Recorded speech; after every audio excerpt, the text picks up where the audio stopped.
Hi guys, Arthur here from Homeowner DIY. In this video, I'm going to be insulating the attic of my addition. Now, I don't believe that there's any insulation in the attic. It gets brutally cold in the wintertime, but there is no access. So what I'm going to do is I'm going to remove the plywood, the decking. I'm going to insulate the attic, and then I'm going to reinstall the plywood, and then later on the roof will go back on. So with that in mind, we'll look at our setup. Okay, since there's no attic access for this addition, besides that, the trusses also run this way from left to right, and it's like a 17-foot span. So even if there wasn't access, I'd be so incredibly hesitant to walk on the trusses because I'm worried about cracking the plaster, and then I'd have to go fix that. But what I'm going to do is I'm going to remove this sheet and then that sheet over here.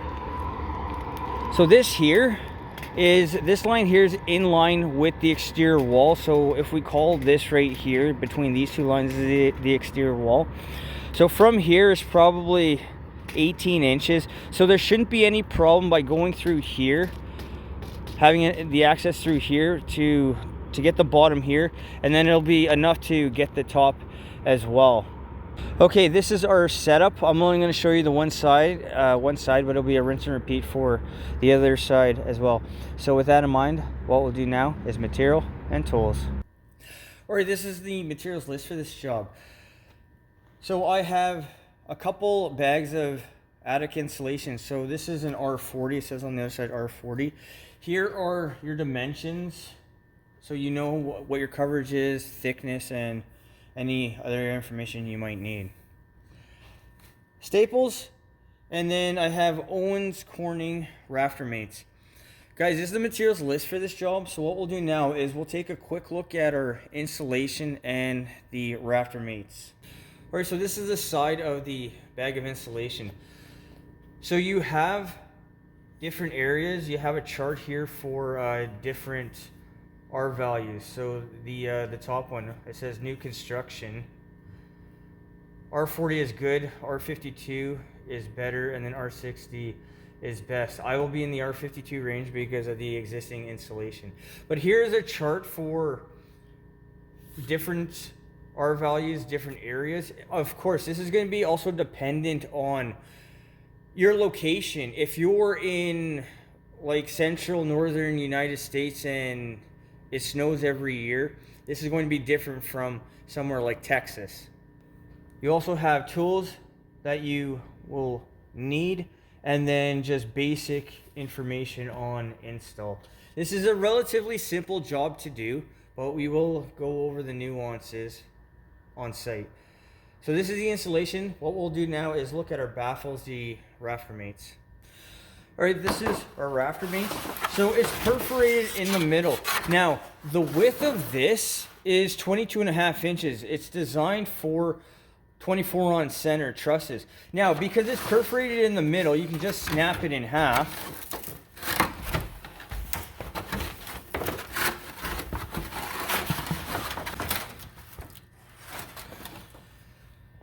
Or if it's not going to be cooperative, like this isn't, just take a knife and then score it down the middle.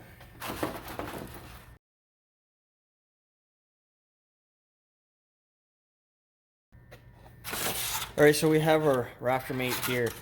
So this here, this is the bottom. It says fold and staple. So what you're going to do is you're going to fold the bottom up like this. And then it's going to sit at the bottom in this type of fashion, and then you're going to have it where you staple along these ends here. And then this is going to give you your space down the middle. This is a really simple job. The baffles are dirt cheap, but by insulating your attic, if you don't have adequate insulation, in my opinion, the money that you put into it, you'll get the money back through savings, through heating and cooling costs down the road. All right, this is tools list for this job. So I have my pouch. I'll need an Olfa knife, nail bar, hammer, measuring tape. Now for insulation this big, a regular kitchen knife. Now make sure that the knife has a serrated blade like this, not a smooth blade. It'll make it easier to cut. and then a heavy duty stapler. Guys, this is the tools list for this job, so let's install this insulation. Okay, to remove this plywood, we have a truss here, we have a truss here, one here, and it continues going down. How am I figuring out where the truss is? When you look at the row of nails all in a line, and then the other thing is the roofing nails have these big heads, but all in a line you see nails. You see nails here as well, and then that is how you can figure out where your trusses are. But what I'm going to do is I'm going to take a nail bar, I'm going to remove the nails for this piece of plywood, and then I'll pull this piece of plywood out, and then I'll pull that one out as well. Now once again, there's a truss here, there's a truss here. You can just follow the lines as you need to. Because this is only 3/8 plywood, you need to be careful about stepping in between trusses because there is no structure. And also, depending on the condition of your decking, if it's all rotted out, you could potentially fall through as well.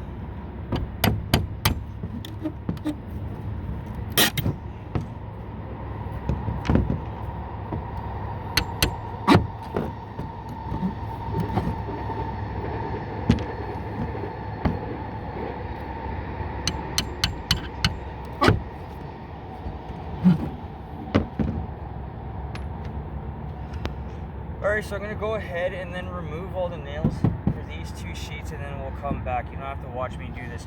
All I'm using is a nail bar and a hammer to remove the nails.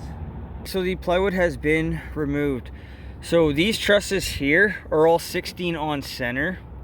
I thought they were going to be 24. Actually, I mean, this thing was built in the 80s, so I don't know what the code was back then. But the insulation is 24 inches. So what I'm going to do is I think I'm going to take all this pink insulation, I'm going to pull it back on top here, and then the R40 will be in the middle, because the R40, I don't know how thick it is, but I mean, this already seems pretty low. But one thing about the soffits, this is a perfect example on what not to do. All right, looking down the line, that there is no space for air. They've blocked this off, so this is no good. This is why there are baffles that you can put in to make sure that a space always remains. But this is wrong, and then I'll show you what I did when I just pulled the insulation over. Okay, this is what you want right here, is you want a space for the air to flow through. So you don't want to ever stuff your insulation tightly into your plywood or your decking. You also want to leave a space like it is here. Okay, so this is the bottom of the piece of plywood that I removed. So we see here a little bit of mold here and here. The mold, I'm going to take an educated guess. The reason for it is that the roof wasn't vented, so when you have condensation, hot and cold air mixing together, this is one of the issues that can happen. Keep in mind, besides the mold not being healthy, it's also going to rot out your plywood faster. All right, what I'm going to do is I'm going to put the next baffle in so you can watch me struggle at this. Once the next baffle is in, we'll take a look at what I did to secure it in place. I'm only going to staple at the top because the construction stapler is heavy duty and it takes a fair bit of force to get it to staple, but once the insulation has been put in, that's going to help support the lower half of the baffle up against the plywood. Alright, so the piece of insulation just needs to be pulled out of the way.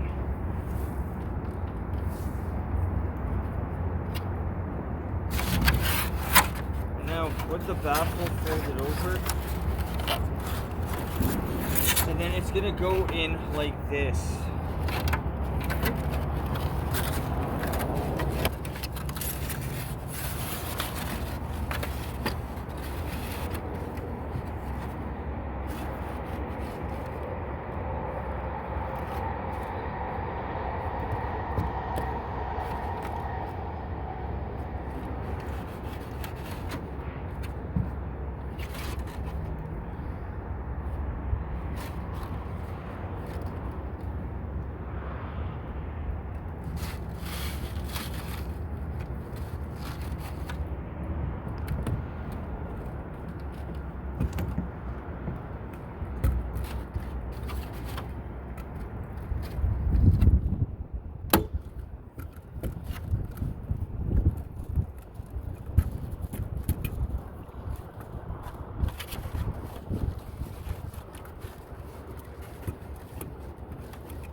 Okay, with that done, we'll take a look and see how the baffle leaves the space. So that is the space that is left by the baffles. I think it's too bright for you to see the sunlight coming up through the faucet. But I'll go ahead, finish the rest of these off, and then we'll start on our 40 insulation. Okay, I got the first two pieces in. It's heavier than I was expecting. But the one issue I'm having right now is, since the insulation is so thick, it's getting to roughly where the top of the plywood is. So from the top of the plywood to down here, there's a space where it only has the pink insulation. So what I'm going to do is I'm going to measure out the space. So what I'll do is I'll go back and I'll take a piece of insulation, cut it down to the side, and then stuff it into, eliminate this. Alright, so I cut this piece of insulation here. I cut it 7 inches. Since these are 16 on centers, the trusses, 14.5 inches is what the space is. So I cut it in 7, and then what I'll do is I'll cut it in half. So I'll have 12 and 12. And then that will utilize this piece of insulation to its fullest. After the first cut here, I realized that the blade on this utility knife is too small, so I went to a bigger kitchen knife with a serrated blade. Alright, so I'm sliding the piece in like this. Normally it would be like this, but I'm sliding it in like this to make it work. So one thing that I realized was the baffles, put one baffle in, do the entire space, and then put the next baffle in. This gives you an opportunity to grab on one side to move the insulation because it's actually quite heavy. But with our piece here,